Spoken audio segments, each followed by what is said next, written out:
مدنی مسجد قضیہ اسلام آباد انتظامیہ اور علماء ایکشن کمیٹی کے مذاکرات کامیاب۔ تفصیلات کے مطابق مدنی مسجد راولڈیم چوک کے مسئلہ پر اسلام آباد انتظامیہ اور علماء ایکشن کمیٹی کے درمیان مذاکرات کامیاب ہو گئے۔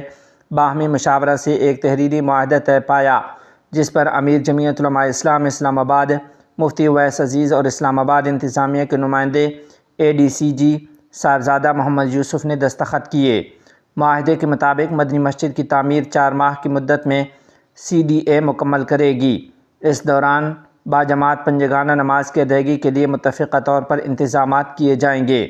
مزید برآں 50 مساجد سے متعلق جاری نوٹیفیکیشن کو معاہدے میں بے بنیاد اور جعلی قرار دیا گیا۔ انتظامیہ نے وضاحت کی ہے کہ اس حوالے سے کوئی سرکاری فہرست جاری نہیں ہوئی اور یہ محض افواہ تھی۔ معاہدے کے مطابق مستقبل میں اسلام آباد میں مساجد سے متعلق کسی بھی معاملے میں انتظامیہ علماء ایکشن کمیٹی سے باقاعدہ مشاورت کرے گی۔